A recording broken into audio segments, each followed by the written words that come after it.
Il y a des histoires de mer, parmi les plus belles et les plus anciennes, qui commencent par la fin, telle l'Odyssée.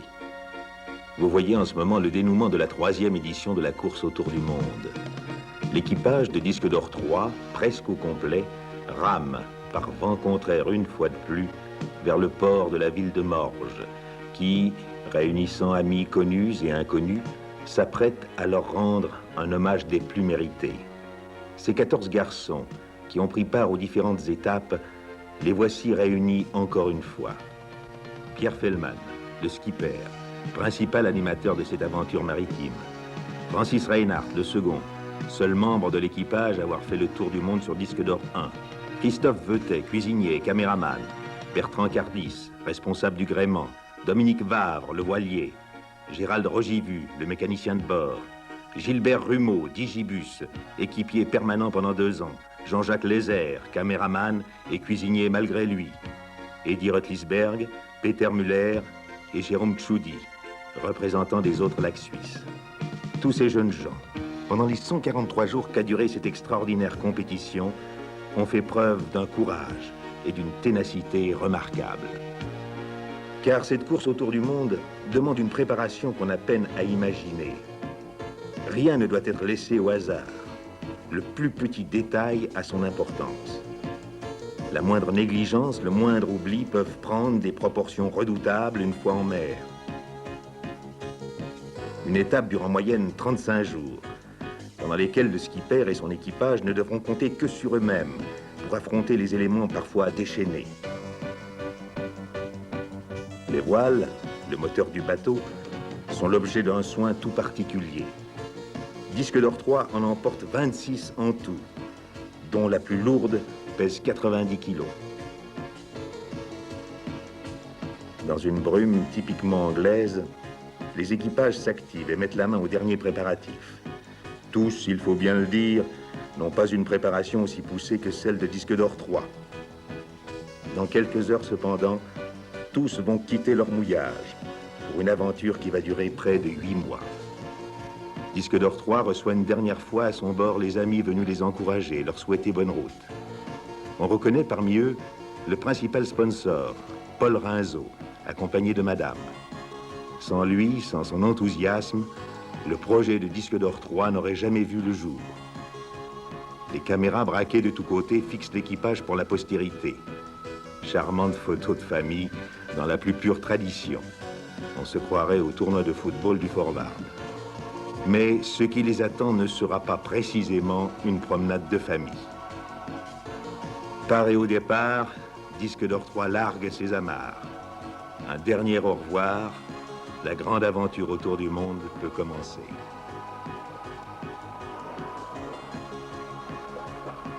Cette année, cette course réunit 32 yachts, représentant 16 nations. Parmi elles, une seule nation lacustre, la Suisse, avec Disque d'Or 3. Sur ces 32 bateaux, 10 peuvent prétendre à la victoire. Et les 22 autres espèrent finir dans les 10 premiers.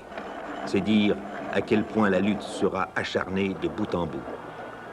Les supporters helvétiques n'ont pas hésité à affréter un gros yacht de transport pour venir encourager jusque sur la ligne de départ nos marins d'eau douce. Après les premiers essais, et tout au long des 2 ans de préparation, le bateau a subi de nombreuses modifications afin d'améliorer sa vitesse et son rating. On peut dire qu'aujourd'hui, jour J, il est fin prêt. Le départ est donné. Disque d'Or 3 coupe la ligne en tête. Il n'est pas facile de se frayer un passage à travers la nuée d'embarcations de toutes dimensions venues faire un bout de route avec les concurrents, au risque parfois de les gêner, voire de provoquer des abordages. Progressivement, les grands bateaux comme Flair vont rattraper les plus petits. Mais il ne faut pas oublier que cette compétition se court en temps compensé. Les grands bateaux, forcément plus rapides, ont un handicap calculé par rapport à de nombreux paramètres, fonction de la jauge du bateau. Ainsi, Flair, la plus grande unité, doit arriver au Cap 5 jours avant Disque d'Or 3 pour le battre au temps compensé. Et voilà, c'est parti pour une première étape de 7000 milles, soit environ 12 000 kilomètres.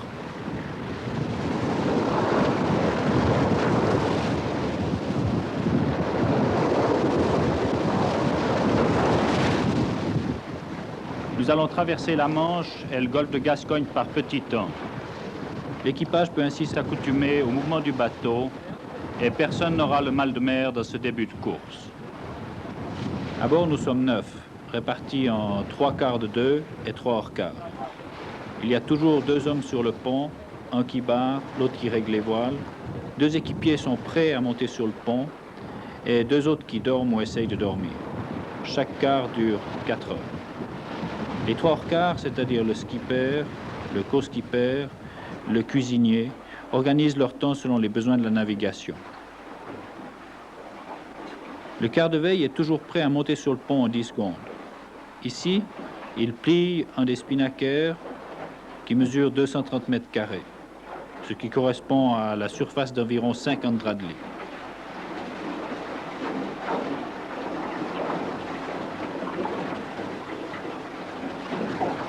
Oh!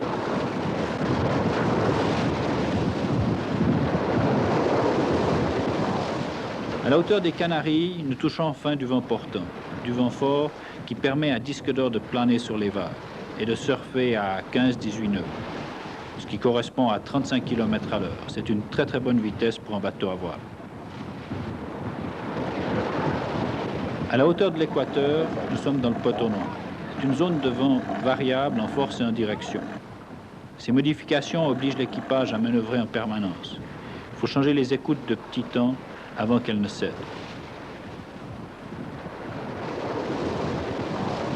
C'est Gérald qui est suspendu à une drisse pour changer l'écoute.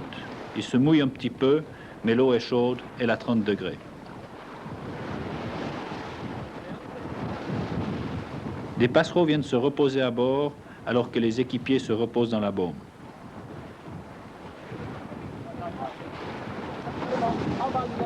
Nous sommes bien placés, environ 5/6 en temps compensé, et nous attaquons l'Atlantique Sud. Dans l'Atlantique Sud, le vent souffle toujours du sud-est, c'est-à-dire d'un autre nez, et relativement fort. Cette navigation difficile va durer une dizaine de jours. La génératrice ne fonctionne plus. Gérald, le mécanicien du bord, la répare. Pour vous, tout a l'air d'être calme, mais la caméra bouge avec le bateau, et sur le pont, l'équipage vit dans un nuage d'écume. Le bateau passe à travers les vagues qui ont 3 ou 4 mètres de hauteur. Nous sommes au près, contre le vent, contre la mer.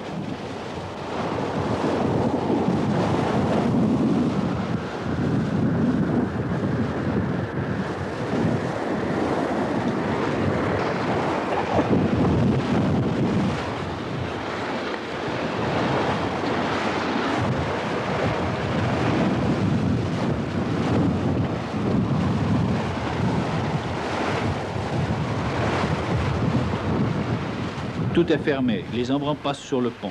Tout est humide à bord. Le bateau plonge à 30 degrés et malgré cela, il faut naviguer le plus vite possible.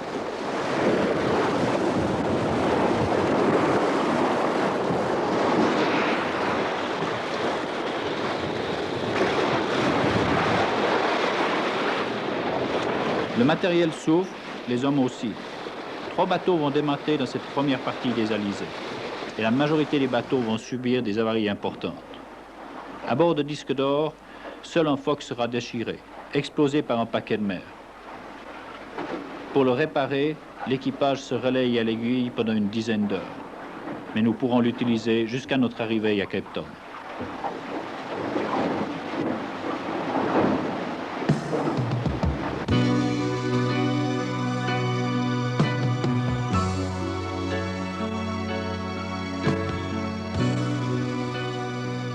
Avec Disque d'Or, nous avons choisi une route médiane, c'est-à-dire que nous sommes descendus au sud, à peu près au milieu de l'Atlantique. Alors que certains bateaux ont tiré près de la côte d'Afrique, d'autres près de la côte américaine.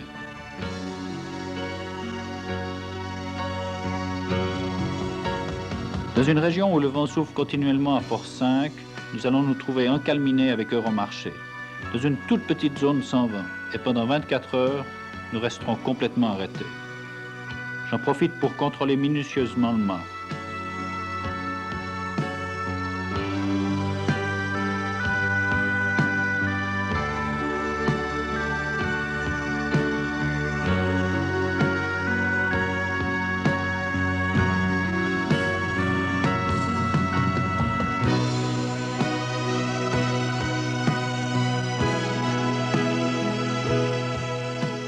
Ceramco New Zealand et Roligo, le bateau italien, ont démâté et ils essayent de regagner Cape Town sous gréement de fortune.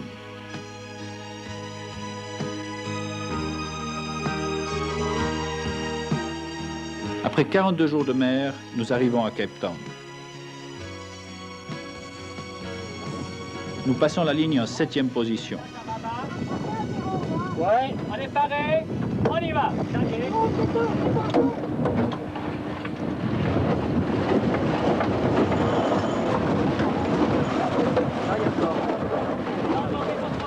La contre-écoute. On n'est pas.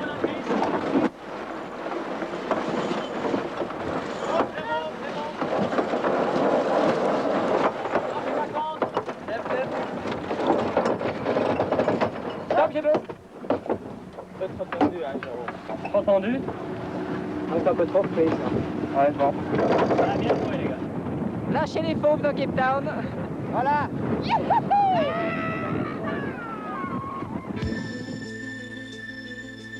Voilà Roligo avec son gréement de fortune. Ça, c'est le mât Charles Heidsieck qui s'est plié la dernière nuit avant d'arriver. Disque d'Or est sorti de l'eau pour caréner. Nous allons refaire la peinture sous-marine, policher la coque, mais tout ce travail ne sert pas à grand-chose étant donné le mazout qu'il y a dans le port de Cape Town. Nous mettrons 4 heures le jour du départ pour enlever les souillures à la flottaison. Sur tous les bateaux, on s'active, on contrôle. Sur Disque d'Or, on installe une balise Argos.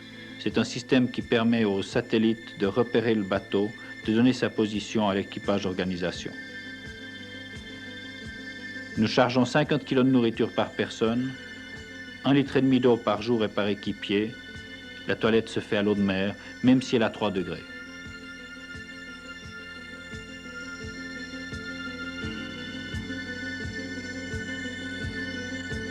Après 17 jours d'escale, consacrés exclusivement au bateau, nous larguons les amarres. Nous repartons pour une deuxième étape qui va nous mener à Auckland par l'océan Indien.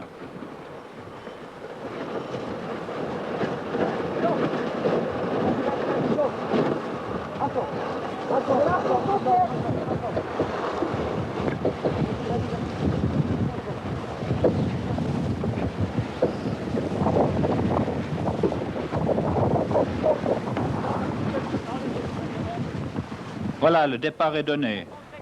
Le départ, c'est le seul moment où l'on peut comparer sa vitesse à celle des autres bateaux, car c'est le seul moment où les autres bateaux sont en vue. C'est passionnant, c'est comme dans une régate sur le lac. Gauloise, le bateau français a la priorité sur nous. On va virer juste devant son étrave, le déventer et l'obliger à virer.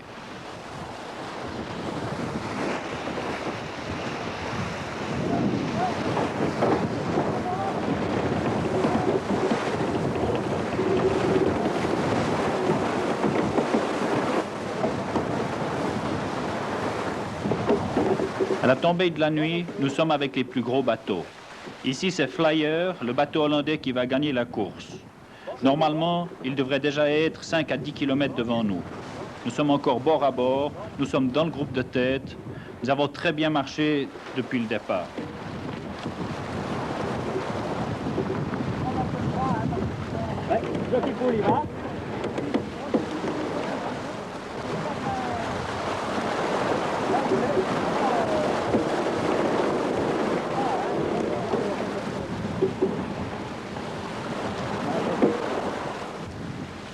C'est Challenger, le bateau anglais, et au fond à droite, Euromarché, le bateau d'Éric Tabarly.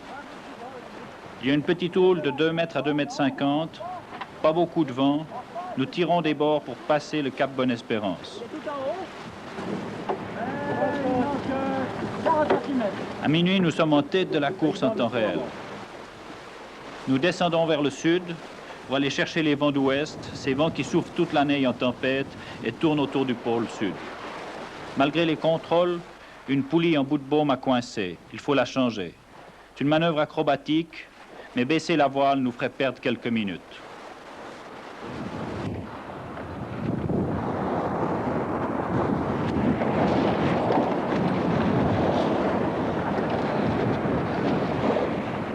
Après 3 jours de navigation, nous touchons enfin les vents d'ouest. Nous envoyons le SPI. Et nous allons naviguer pendant 14 jours sous Spinnaker, avec des vagues de 6 à 7 mètres. Le bateau qui surfe sur chacune des vagues.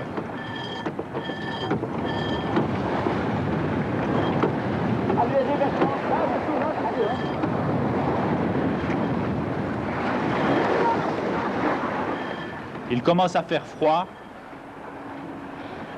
La température descend à 2 ou 3 degrés. L'eau a la même température. À l'intérieur, il fait entre 4 et 5 degrés. Après 6 jours de course, une voile à l'horizon. C'est United Friendly, un des plus gros bateaux de la course. Son mât mesure 33 mètres. Nous allons naviguer bord à bord pendant environ 2 heures. Par la radio, j'échange quelques mots avec Cheb Light.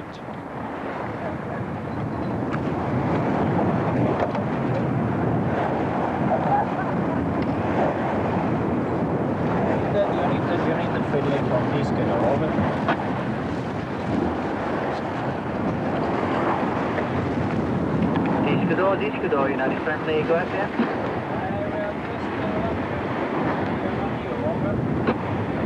Very nice indeed. Our cook says you're very welcome to come for lunch if you bring some wine over.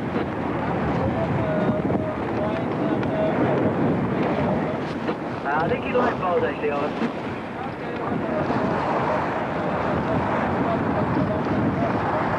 Yes, we wanted we got a bottle from them on the last day, so we should have quite a party. Look forward to seeing you shortly, United Friendly.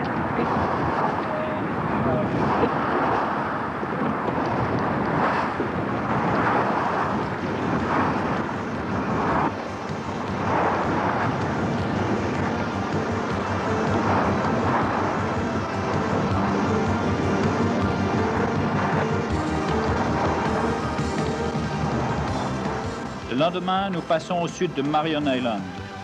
C'est une toute petite île perdue au milieu de l'Atlantique. Il fait toujours froid, le vent est fort, les équipiers se relayent toutes les 4 heures sur le pont. Le quart de veille est souvent mis à contribution.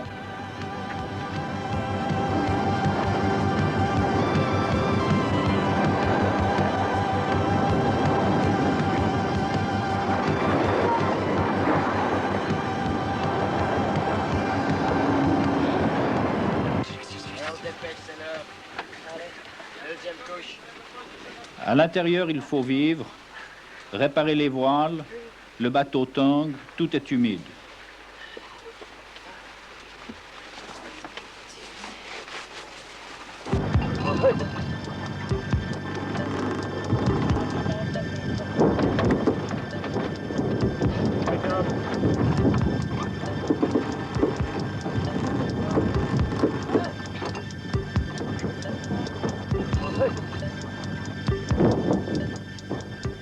Après 8 jours de mer, la voile commence à se déchirer.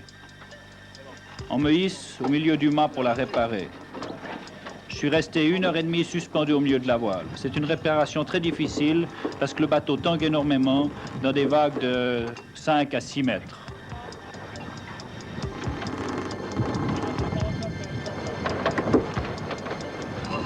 Le 10e jour de course, c'est le drame sur Disque d'Or. À la fin d'un empannage, la baume s'est cassée en deux. Nous baissons la grand voile, continuons à naviguer sous SPI seul, puis réparons la baume. Pendant 36 heures, le système d'écart va être modifié. Les meilleurs barreurs à la barre, les meilleurs artisans aux outils. Heureusement, le vent est assez fort, il souffle de l'arrière, nous pouvons garder le SPI. La vitesse moyenne reste au-dessus de 10 nœuds. La baume est faite de tôle rivée collée sur des cornières d'aluminium. Nous enlevons environ 250 rivets, puis remplaçons les cornières sur 2 mètres, avant de reposer 356 rivets. La perceuse électrique du bord tombe en panne après une dizaine de trous. Nous faisons tout ce travail à la chignole.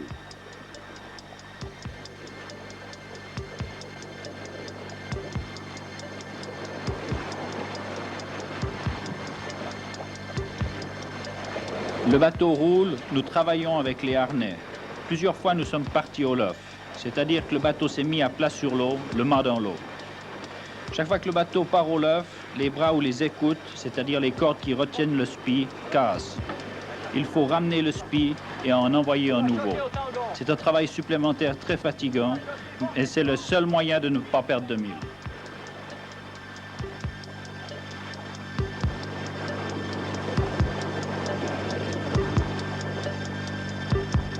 À la barre, les meilleurs barreurs se succèdent. Et c'est pendant ce temps que Bertrand Cardis s'est gelé les pieds. Il est resté 6 heures de suite avec des bottes un petit peu trop étroites.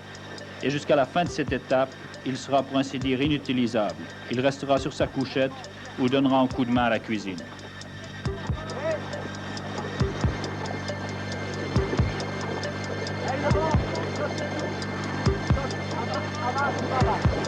C'est bon.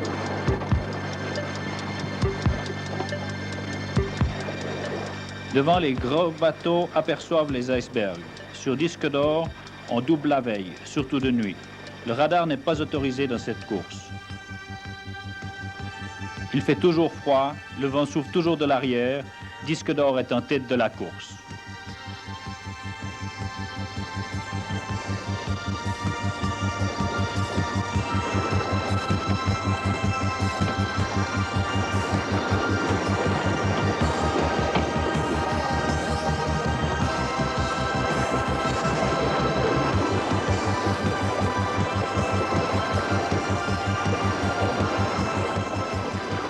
Ce magnifique iceberg mesure environ 500 mètres de long, 300 de large, et nous avons estimé sa hauteur à une centaine de mètres.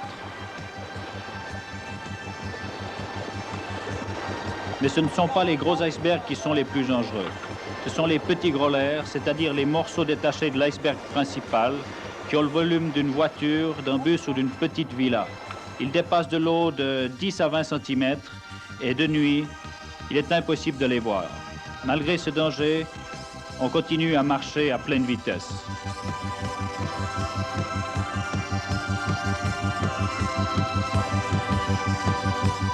Cinq jours avant d'arriver à Auckland, Disque d'Or, au sud de la Tasmanie, est en tête de la course. Malheureusement, le vent nous abandonne, alors que devant les gros bateaux ont encore du vent et derrière, les petits sont dans la tempête. À bord, le moral descend, mais il faut déjà penser aux réparations de l'escale. Par radio, je communique avec mon frère qui nous attend à Auckland. Hotel Bravo Yankee 2235. Good evening. How do you read me? Over. Roger, we have very heavy QRM in the form of another station over top. Stand by, please. Roger, Roger, stand by. Particulars of your call, please. Over. You have a call to Auckland, over. Roger, what number, please?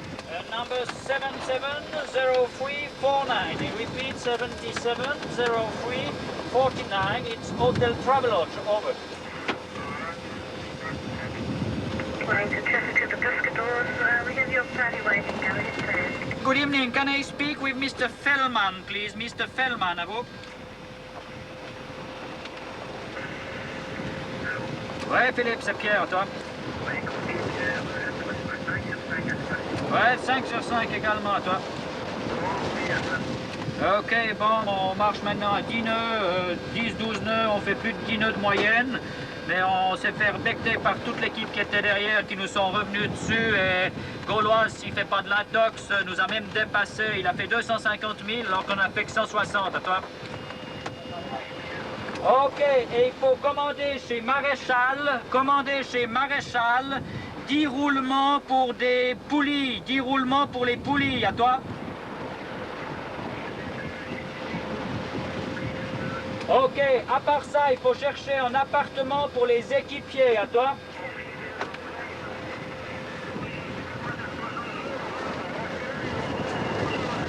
Ah, Philippe, tu es brouillé maintenant, je ne te reçois plus, à toi.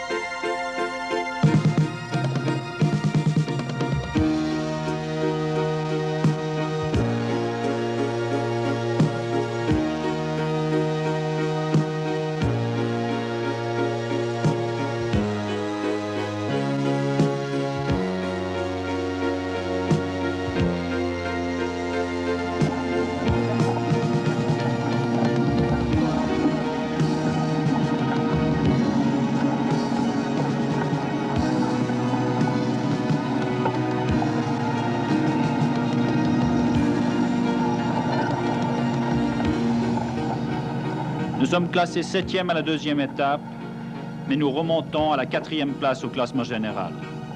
Et après 15 jours d'arrêt à Auckland, le lendemain de Noël, le 26 décembre, nous quittons la Nouvelle-Zélande. Disque d'Or est toujours un des bateaux qui quitte le premier le quai. J'aime bien être 2 à 3 heures avant le départ sur la ligne, pour voir comment le vent évolue, pour que la tension de l'équipage diminue.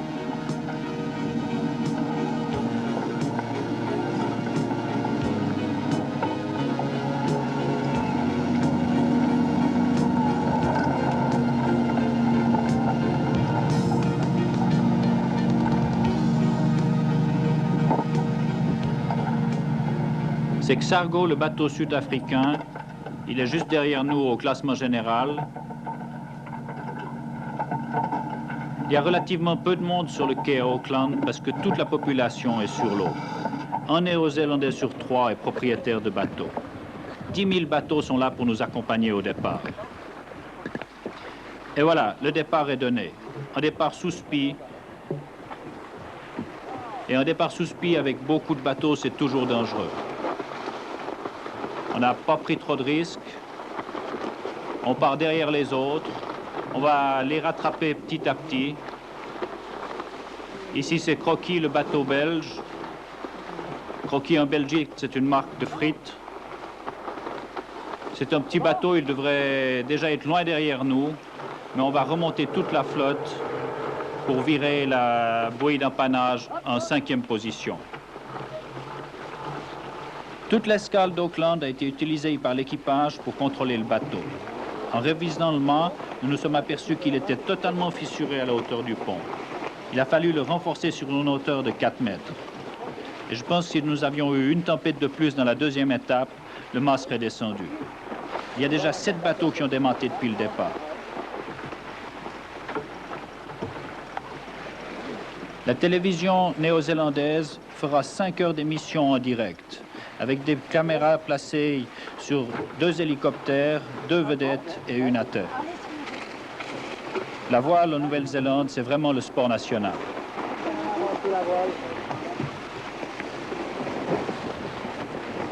Et voilà la bouée d'empannage, la dernière marque avant le Cap Horn. Ce bateau n'est pas dans la course, puisque nous allons retourner dans les 40e rugissants, passer le Cap Horn et remonter à Mar del Plata.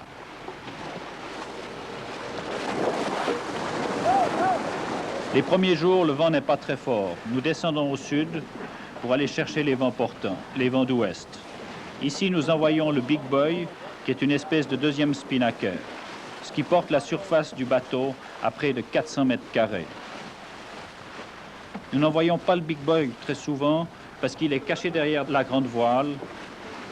Il ne se gonfle pas très bien et en plus, il faut envoyer un équipier en bout de baume pour fixer une poulie ouvrante. S'il y a de la houle, qu'il fait nuit, on évite de faire de telles acrobaties. Non, tire pas, tirez les coups, baissez-le.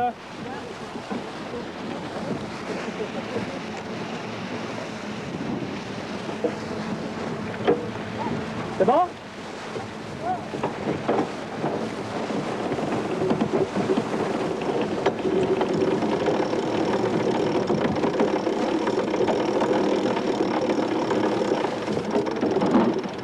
Bon, ben, tout.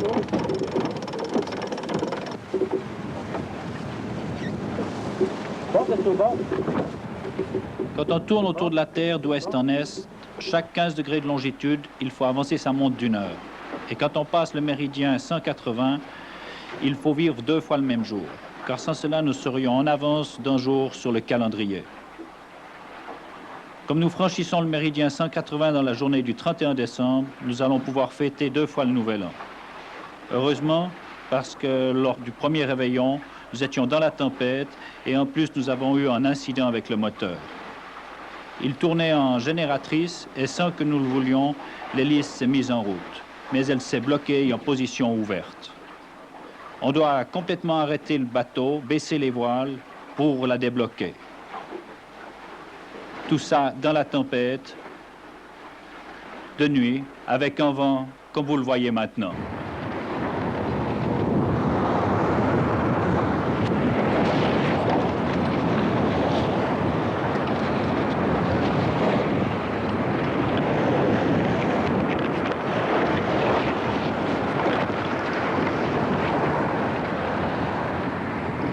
Le bateau plane à plus de 25 nœuds.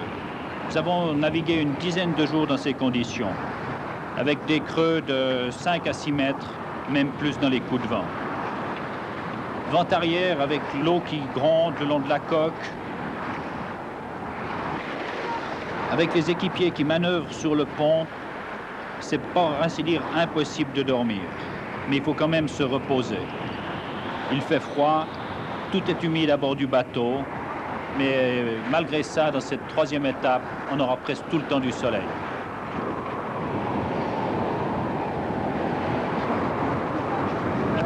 Le 3 janvier, Disque d'Or est dans une tempête à force 10. Notre balise Argos va émettre le signal de détresse. Et en Suisse, le comité du XORC, informé par le Centre spatial de Toulouse, sera persuadé que le bateau a coulé. Avant le départ, j'avais dit que je ferais fonctionner le signal de détresse que si l'on devait embarquer dans les bateaux de survie. Et ce n'est qu'après 2 jours que nous nous apercevrons que la balise émettait en détresse. Pendant ces 2 jours, nos amis en Suisse étaient sûrs que Disque d'Or était perdu. Le vent souffle à plus de 100 km à l'heure, les vagues atteignent une dizaine de mètres et je vous laisse naviguer dans cette tempête à force 10.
Juste avant la tempête, le SPI s'est enroulé autour de l'étai.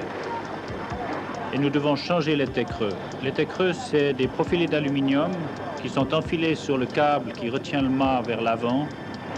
Ils font environ 3 mètres de long et nous devons les changer sur une hauteur de 12 mètres.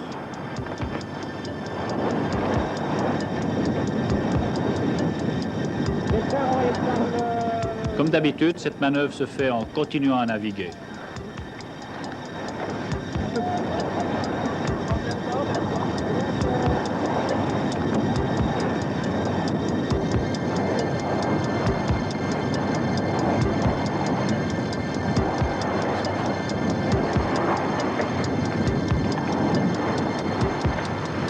À bord, nous n'avons plus d'électricité du tout. La génératrice et le moteur sont tombés en panne. On s'éclaire avec des scialumes qui sont des espèces de bâtonnets fluorescents.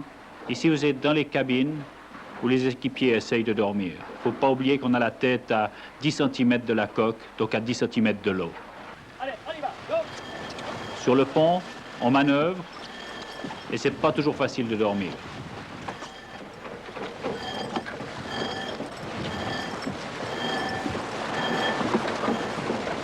On change de SPI chaque fois que le vent change de direction ou de force. Il faut mettre des SPI plus ou moins lourds en fonction de la force du vent. C'est bon, la drisse? La drisse, c'est bon. La drisse, c'est bon. On l'écoute. Ouais. Ça joue, Roger. Ouais, c'est une belle manœuvre. Okay. Tu le reprends, Jébus? Ouais. Là, je suis entre 65 et 70. Si on veut garder un peu de vitesse, là, ça doit être bon. Il est dur? Non, ça va, il est pas plat. Il y a un peu du petit vent du travers, mais un peu. Passe le main. Okay. Comme il n'y a plus d'électricité à bord, nous naviguons au sextant. On a cassé pas mal de matériel dans ce début d'étape, mais au Cap Horn, il doit y avoir un bateau chilien pour contrôler les passages. Quand on n'a pas de radio, on ne peut pas commander le matériel de rechange et on va essayer de leur transmettre un message en passant le Cap Horn.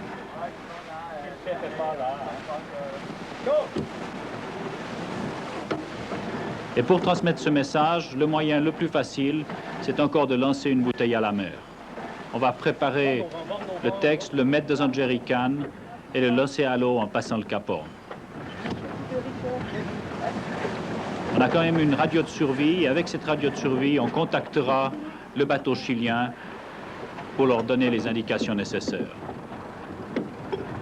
On remplit le reste du spi et il juste la partie qui reste dehors à réparer. Le Cap Horn, on va le passer à 6 heures du matin par un temps tout à fait clément. On se serait dit sur le Léman. Argentina destroyer from your Discador. On est localisé à Over. Ça va, est-ce que tu vois quelqu'un qui parle l'anglais, qui peut aller devant. All is okay on board. We have no more transmission. Et voilà le message dans le jerrycan.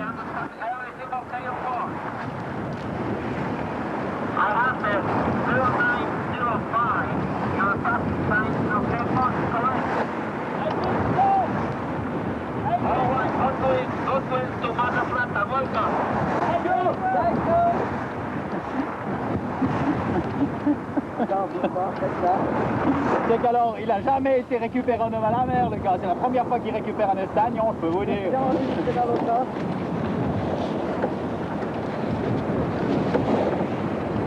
Mon chopin, c'est Rican ou bien? Après. Après, on prend le cap, on passe au large, c'est cailloux là-bas. Hein? Ah non? Après, on passe au large, c'est cailloux là-bas. Théo, une bouteille dorsale, va aller ça, vous ouvrez là-bas. Ouais, ou coup de fleurs. Ouais, non, il n'y a pas de soleil, là, il est à long. Non, tu te gagneras 2 ans, t'inquiète pas. Coup de chalet au Mayen. Qu'est-ce que tu veux, moi? On est en course. Je sais qu'on a... Et voilà le célèbre rocher du Cap Horn. On amène les pavillons qui indiquaient quelle fréquence radio nous utilisions. T'es au cap, là, juste. T'es au cap, juste. Le lendemain, 2 bateaux passeront le Cap Horn dans la tempête. Un des 2 sera même chaviré.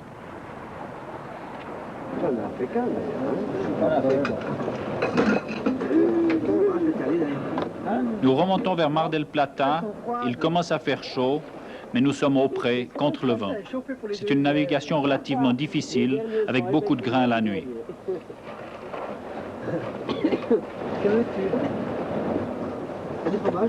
Merci. La cuisine est montée sur cardan. Elle reste à peu près plate, même si le bateau gîte à 30 degrés. Nous avons sur disque d'or une table basculante, qui reste elle aussi à peu près plate.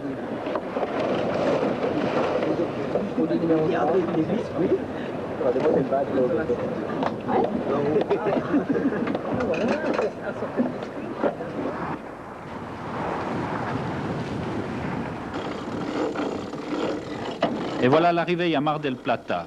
Nous devons empanner, c'est-à-dire changer de direction par rapport au vent. Nous manquons l'empannage. Le spi s'entortille autour de l'étai. Il faut réempanner 3 fois pour le détortiller. De jour, quand il n'y a pas trop de vagues, c'est facile. De nuit, avec des gros creux, ça devient beaucoup plus acrobatique.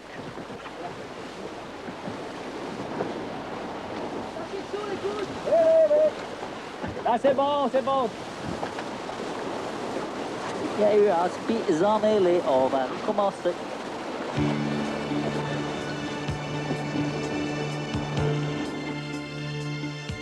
Et voilà, disque d'or passe la ligne d'arrivée en tête. En tête en tant qu'on pensait, puisque Flyer est déjà là depuis 2 jours. Et nous l'avons battu. Nous devons attendre l'arrivée des petits pour être sûrs d'être premiers. Et c'est seulement après 3 jours que Morbihan va nous battre de 2h15. À Mar del Plata, nous vérifions tout. Ça, c'est les restes d'un spi. Il sera réparé par Dominique. Nous avons encore une chance d'être premiers dans cette course autour du monde. La dernière étape, c'est un petit peu une étape casino et nous pouvons rattraper les 3 jours de retard sur Charles Heidsieck et Critères.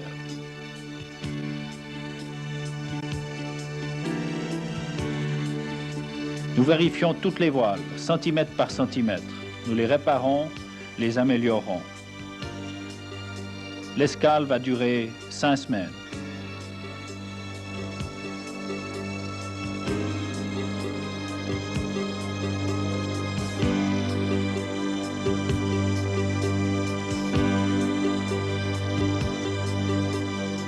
Nous allons enlever le mât pour le contrôler, sortir le bateau de l'eau. Le mât de disque d'or mesure 26 mètres et c'est pas une petite affaire de le sortir sans rien casser. À bord de Ceramco, un des équipiers a rêvé une nuit que le mât se fissurait. Il a sauté de sa couchette, été vérifier le pied du mât et réellement il y avait une fissure qui commençait comme sur le mât de disque d'or dans la 2e étape. Voici Licor, le bateau espagnol, qui a cassé son mât pour la 2e fois dans cette étape. Il a passé le Cap Horn sous gréement de fortune. Disque d'or est sorti de l'eau pour carénage. Le bateau mesure 18 mètres. Il pèse environ 17 tonnes. L'axe du gouvernail a pris du jeu dans le palier supérieur. Nous allons le modifier afin d'avoir la barre la plus sensible possible. Nous polichons la coque. Disque d'or a obtenu le prix du bateau le mieux entretenu dans cette course. Il faut bien maintenir notre réputation de Suisse. Bertrand Cardis s'initie à la médecine. Nous n'aurons pas de médecin dans la dernière étape, mais il est fils de médecin et nous avons pensé que c'était celui qui était le mieux préparé pour prendre ce job.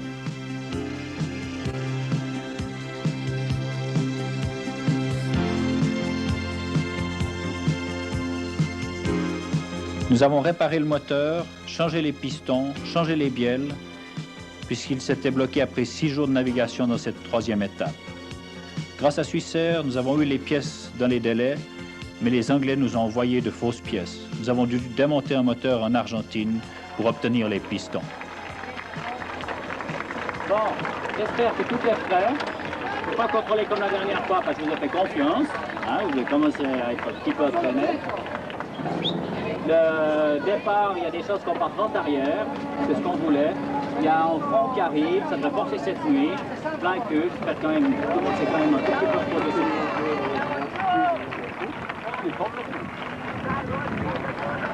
Hey, pour Mar del Plata, hip hip hip! Hey!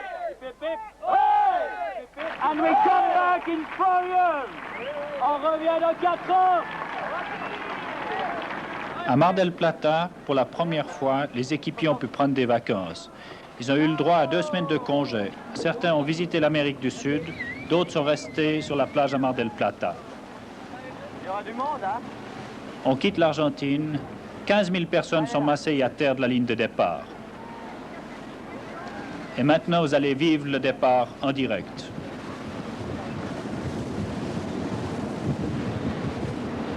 Je vire. 4 minutes 30. Arrête, je vire. Je vire. Nous allons partir légèrement sous le vent des autres bateaux pour éviter d'être déventés. On va tirer un petit contrebord et revenir sur les premiers, tribord, avec la priorité.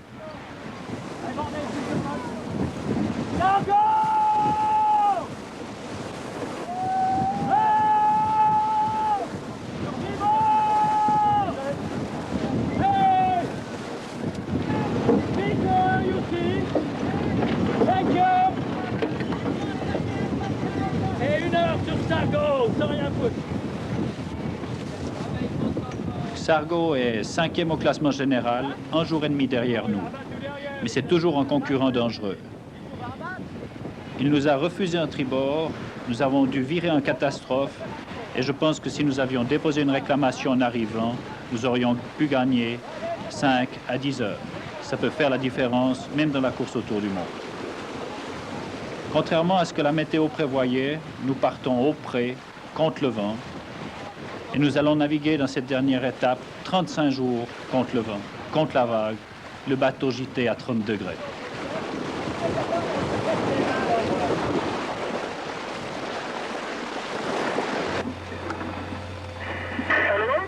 Ouais, c'est Pierre. Dis donc, comme toujours, quand on n'a pas de médecin, on a la mer d'abord. On a le cuistot qui s'est grillé avec de l'alcool à brûler hier soir. On a mis de la gaz néo-biogaz et du Delmesson. Tu m'as reçu jusque-là, toi? Oui, d'accord, très bien. Est-ce qu'il y a des cloques? Ah oui, il y a des grosses cloques. Ça s'est cloqué complètement toute la main. Sur les pieds, sur la cheville gauche aussi. Des grosses cloques, à toi? Oui, c'est même 180 degrés alors, hein. Tu as bien nettoyé avant de mettre le biogaz? Non, ça avait l'air d'être propre, on n'a pas nettoyé, j'ai préféré ne pas nettoyer et mettre directement du biogaz direct sur la brûlure. Comme c'était brûlé, je pense que ça a dû se nettoyer de lui-même. À toi? Oui, vous avez raison, d'accord. Est-ce qu'il faut lui donner quelque chose contre les infections? Tu donneras des antibiotiques s'il commence à avoir de la fièvre ou si le truc s'infecte. Non, c'est les laisses au moins 3 jours sans regarder, sans rien faire. Et tu referas le pansement dans 3 jours.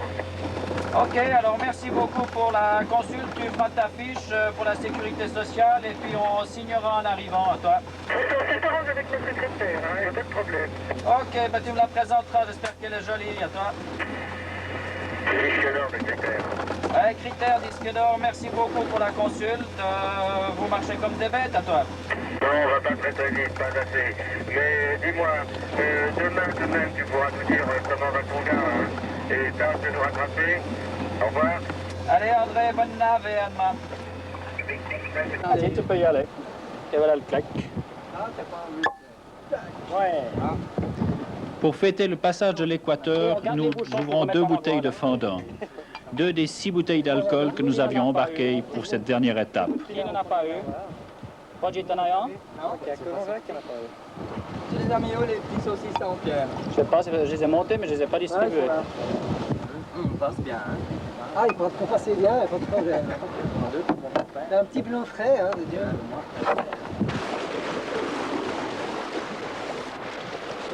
Notre réserve d'eau potable est très faible et nous profitons des grains de l'équateur pour refaire le plein d'eau.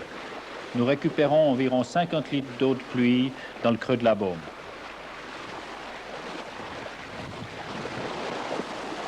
Nous continuons au pré, contre le vent. Ça devient long, très très long.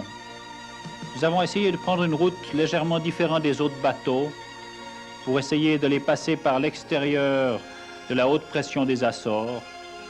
Gibus à la barre, il en a vraiment marre, mais il faut continuer. On peut encore gagner cette course autour du monde.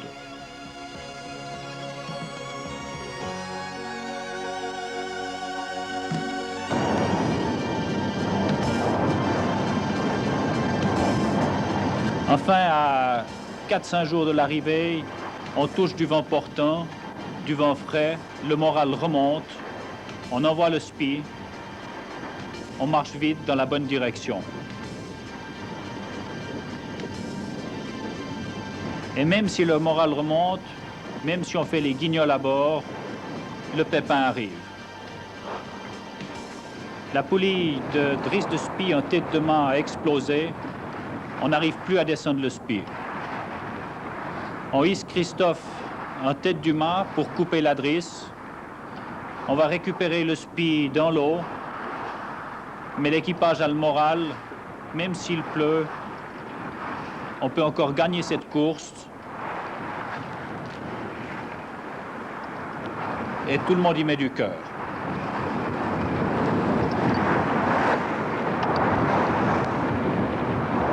Il reste 1 jour et demi de course. Et si le vent tient, on va battre Flyer.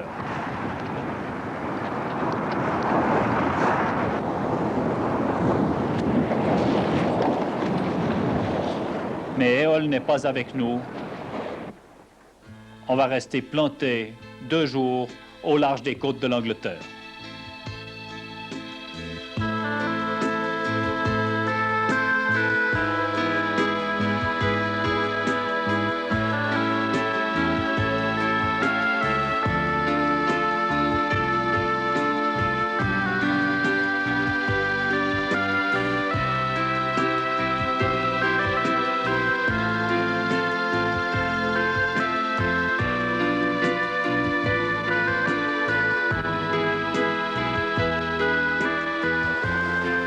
Et voilà, après 2 jours de calme, nous arrivons enfin à Portsmouth.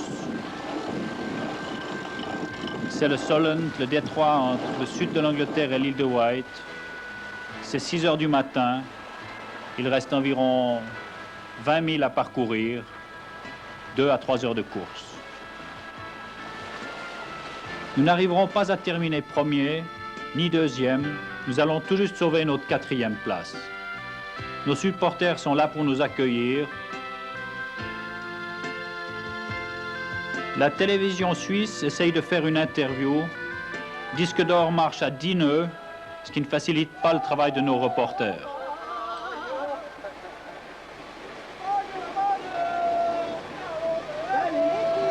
Oh là là, il y a du monde. Vous n'avez pas quelque chose à boire? La soif?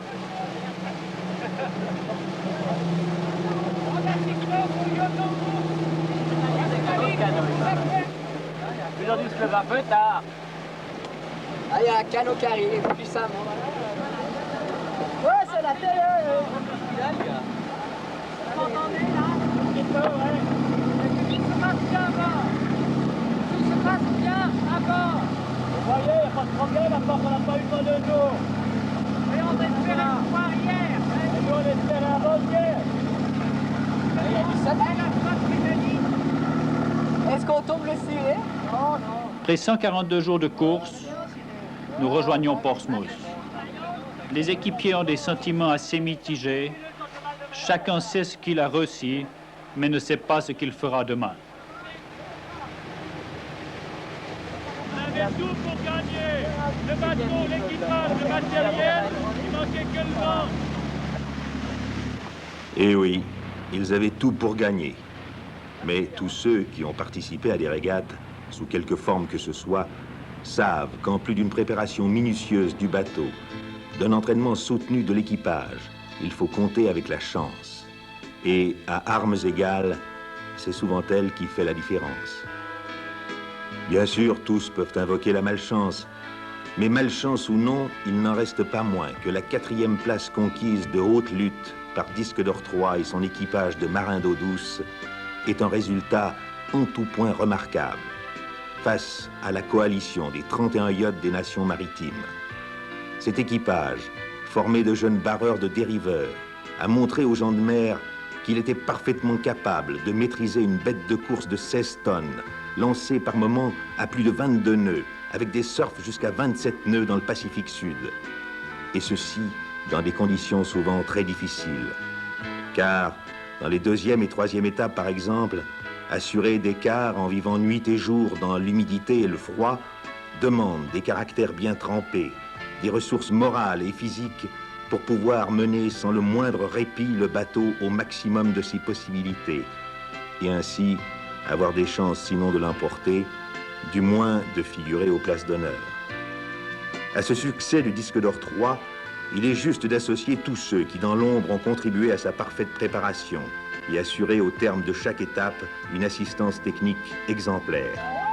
Car sans un équipage à terre qui s'occupe de tout, du matériel, de l'intendance, la participation d'un bateau à une telle course est tout à fait utopique.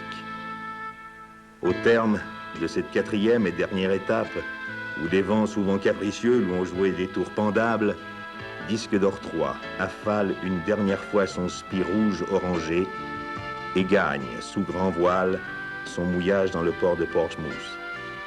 Contrat rempli, et bien rempli. 7e au Cap, 6e à Auckland, 2e à Mar del Plata, à 3h50 de la victoire, et 10e à Portsmouth. Devant eux, au classement général, 1er Flyer, Hollande, 2e Charles-Etzick, France, 3e Critère 9, France. Les 9 hommes de l'équipage vont retrouver dans quelques instants sur le quai parents, fiancés et amis venus nombreux les attendre pour les féliciter. Le champagne qu'ils sablent en ce moment, ils l'ont bien mérité.